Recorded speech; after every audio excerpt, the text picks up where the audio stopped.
আসসালামু আলাইকুম ছোট্ট বন্ধুরা, কেমন আছো তোমরা? আশা করি তোমরা সকলে অনেক অনেক ভালো আছো।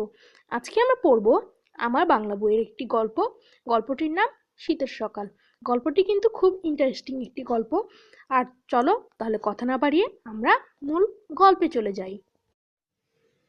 বন্ধুরা, আমরা গল্পে চলে এসেছি। গল্পে মোট তিনজন রয়েছে। একজন হচ্ছে শরীফা, একজন তার নানা এবং আরেকজন তার মা। এই তিনজনকে মিলে এই গল্পটি মোট মিলে তৈরি করা হয়েছে। তাহলে চলো আমরা গল্পটি এবার উপভোগ করি। শীতের সকাল। শীতের সকাল। নানা শরীফাকে নিয়ে রোদ পোহাচ্ছেন। মানে শীতের সকালে নানা শরীফাকে নিয়ে রোদ পোহাচ্ছেন। হাতে খবরের কাগজ, মানে নানার হাতে একটি খবরের কাগজ। শরীফা বই পড়ছে। শরীফা নানার পাশে বসে, ছবিতে আমরা দেখতে পাচ্ছি সে বই পড়ছে। শরীফা প্রশ্ন করলো, নানা, রোদ মিষ্টি হয় কিভাবে? শরীফা তার নানাকে প্রশ্ন করলো যে এভাবে, যে নানা যান, রোদ মিষ্টি হয় কিভাবে? নানা বলল, এটা তুমি কোথায় পেলে বুবু? মানে এটা তুমি কোথায় পেলে? শরীফা বলল, আপনার খবরের কাগজে। নানা বলল, ও এই কথা! এই যে তুমি রোদে বসে পড়ছো, তোমার ভালো লাগছে? নানা বলল, তো এই কথাটা, এই যে তুমি রোদে বসে পড়ছো তোমার ভালো লাগছে? মানে তুমি যে এখন রোদে বসে পড়ছো, এখন কি তোমার ভালো লাগছে? শরীফা, হ্যাঁ লাগছে। নানা, এখন যদি ঘরে বসে পড়তে তাহলে কেমন লাগতো? শরীফা, ওহ, ঘরে এখন ভারী ঠান্ডা, শীত করতো খুব। তার মানে শরীফা বলেছে যে এখন যদি সে ঘরে বসে পড়তো তাহলে ঘরে কিন্তু ভারী ঠান্ডা, তার অনেক শীত করতো, অনেক শীত লাগতো। এবার আমরা চলে যাচ্ছি পরবর্তী পেজে। নানা, তাহলেই বোঝো, শীতের সকালে রোদে তোমার আরাম লাগছে, ভালো লাগছে তো? এই ভালো লাগাটাই মিঠা মানে মিষ্টি। মানে নানা বলল যে তাহলেই বোঝো যে শীতের সকালে রোদে আরাম লাগছে তোমার, ভালো লাগছে, এই ভালো লাগাটাই মানে মিঠা, মানে মিষ্টি। এখানে আমরা আরেকটি বিষয় শিখতে পারলাম যে মিঠা শব্দের অর্থটি মিষ্টি। আরো নানা রকম রয়েছে, যেমন মন্ডা ইত্যাদি। এমন সময় রান্নাঘর থেকে মায়ের ডাক এলো। এমন সময় রান্নাঘর থেকে মা ডাক দিল। মা বলল, শরীফা, এসো, নানার জন্য নাস্তা নিয়ে যাও। নাস্তা বলতে এখানে সকালের খাবারটি বোঝানো হয়েছে, কারণ তারা শীতের সকালে বসে রোদ পোহাচ্ছিল। শরীফাকে বলল, শরীফা, এসো, নানার জন্য নাস্তা নিয়ে যাও। মানে শরীফাকে নানার জন্য নাস্তা নিয়ে যাওয়ার জন্য তার মা ডাক দিল। শরীফার নাস্তা নিয়ে এলো। নানার জন্য খাবার পানি নিয়ে এলো। হাত মোছার গামছা নিয়ে এলো। মানে শরীফা নানার জন্য নাস্তা নিয়ে এলো, তারপরে নানার জন্য খাবার পানি নিয়ে এলো, হাত মোছার গামছা নিয়ে এলো। নানা নাস্তা খেতে খেতে বললেন, গরম রুটির মজাই আলাদা। মানে গরম গরম রুটি খেতে অনেক মজা লাগে। শরীফা, আর কিছু লাগবে না? না, নানা বলছে, আমার ওষুধের কোটাটা এনে দাও বুবু। মানে তার নানা হয়তো ওষুধ ইত্যাদি খান, তাই শরীফাকে বলছে, আমার ওষুধের কোটাটা এনে দাও বুবু। তার নানা শরীফাকে ওষুধের কোটা এনে দিতে বলছে। শরীফা ঘর থেকে ওষুধের কৌটাটা এনে দিল, গ্লাসে পানি ঢেলে দিল, কৌটা থেকে ওষুধ বের করে নানার হাতে দিল। শরীফা ঘর থেকে ওষুধের কোটাটা এনে তারপর কি করলো, গ্লাসে পানি বের করে দিল, তারপরে কৌটার থেকে ওষুধ বের করে নানার হাতে দিল। নানা বলল, বেঁচে থাকো বুবু, বা দীর্ঘায়ু দীর্ঘায়ু হও বুবু, অনেকগুলো ভালো কাজ করেছো আজ। মানে অনেকগুলো ভালো ভালো কাজ করেছো আজ।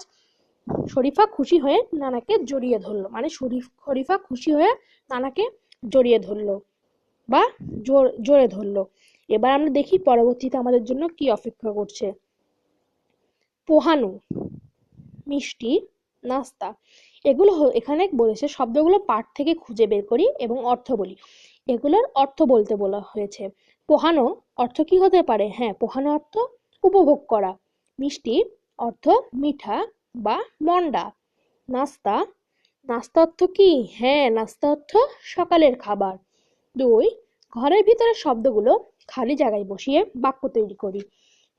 অর্থাৎ বলা হয়েছে যে ঘরের ভিতরে যে বাক্যগুলো রয়েছে তা খালি জায়গায় বসিয়ে বাক্য তৈরি করতে। শীতের সকালে রোদ ড্যাশ লাগে। শীতের সকালে রোদ মিষ্টি লাগে। খ, অতিথি এলে ড্যাশ দেব, নাস্তা দেব। নানা প্রতিদিন সকালবেলা রোদ পোহান। 3, যুক্তবর্ণগুলো চিনে নিন, যুক্তবর্ণ দিয়ে তৈরি করা নতুন শব্দ পড়ি। এখানে চয়ে ছ, চ যোগ ছ, গুচ্ছ তুচ্ছ, এখানে লেখাই রয়েছে, তাই আমি আর বললাম না। তোমরা কিন্তু অনেক স্মার্ট। আর তোমরা যদি স্মার্ট হয়ে থাকো অবশ্যই দেখো নিচে লেখা সাবস্ক্রাইব বাটনটি চাপ দিয়ে পাশে থাকা বেল আইকনটি বাজিয়ে দিবে। 4, বাক্য শেষে বিরাম চিহ্নের ব্যবহার দেখি ও বসাই। এখানে এক পাশে করে দেওয়া আছে যেন আমরা বুঝতে পারি যে কোন জায়গাতে কোন চিহ্ন ব্যবহার করা লাগবে। তুমি কোথায় গিয়েছিলে, এখানে প্রশ্ন করা হয়েছে, তাই আমরা প্রশ্নবোধক চিহ্নটি ব্যবহার করব। নানা বেড়াতে এসেছেন, এখানে বাক্যটি শেষ, তাই আমরা দাড়ি ব্যবহার করব। রোদ মিষ্টি হয় কি করে, এটা কিন্তু প্রশ্নবোধক, তাই আমরা প্রশ্নবোধক চিহ্ন ব্যবহার করব। আমার ভালো লাগছে, বাক্যটি শেষ, তাই আমরা দাড়ি ব্যবহার করব। পরবর্তী পৃষ্ঠাতে কি রয়েছে চলো আমরা দেখি। বাড়িতে ফুফু এসেছেন, কোন কাজ কখন করব তা সাজিয়ে খাতায় লিখি। মানে বাড়িতে ফুফু আসার পর আমরা কি করব কখন তা সাজায় লিখতে বলছে। তোমরা হাতের কাছে খাতা নিয়ে নাও আমার ভিডিওটি বন্ধ করে। এখানে প্রথমে লেখা রয়েছে ক, নাস্তা খেতে অনুরোধ করব। খ, ফুপুকে বসতে বলবো।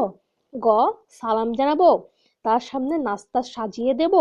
ও, ফুপুকে ঘরের ভিতর আসতে অনুরোধ করবো। এখানে উল্টো পাল্টা করে দেওয়া রয়েছে। এখানে আমরা প্রথমে ক দাও তোমরা, দিয়ে লেখো সালাম জানাবো। খ দিও, খ দিয়ে লেখো ফুপুকে ঘরের ভিতরে আসতে অনুরোধ করব। গ দিয়ে লিখো বসতে বলবো। ঘ দিয়ে লেখো তার সামনে নাস্তা সাজিয়ে দেব। ও দিয়ে লেখো নাস্তা খেতে অনুরোধ করব। তোমরা যদি বুঝতে না পারো অবশ্যই আমার ভিডিওটি আবার আগিয়ে দিয়ে দেখে নিবে। এবার আমরা চলে যাচ্ছি 6, ছবি দেখি ও কথোপকথন তৈরি করি। নাজমা, এই যে তুমি এই বিকালে তুমি পড়ছো কেন, চলো খেলি। মানে নাজমা হচ্ছে এই মেয়েটির নাম এবং একটি ছেলে বসে পড়ছে, সেই ছেলেটির নাম হচ্ছে হাসান। হাসান বলছে ঠিক বলেছো, এখন খেলার সময়। মানে সে বলছে হ্যাঁ তুমি ঠিকই বলেছো, এখন খেলার সময়। এরপরে 3টি কথোপকথন ফাঁকা দেওয়া রয়েছে, এখন চলো ভেবে দেখি। নাজমা কি বলতে পারে যে তুমি কোন খেলা খেলতে পছন্দ করো। হাসান বলবে আমি ক্রিকেট খেলতে পছন্দ করি, তুমিও কি ক্রিকেট খেলতে পছন্দ করো। নাজমা বলবে হ্যাঁ আমিও ক্রিকেট খেলতে পছন্দ করি, তাহলে চলো একসাথে আমরা ক্রিকেট খেলি। এভাবে আমরা সুন্দর করে বিষয়টি সাজিয়ে লিখবো, তাহলে আমাদের অনেক সুন্দর করে পড়া হয়ে যাবে।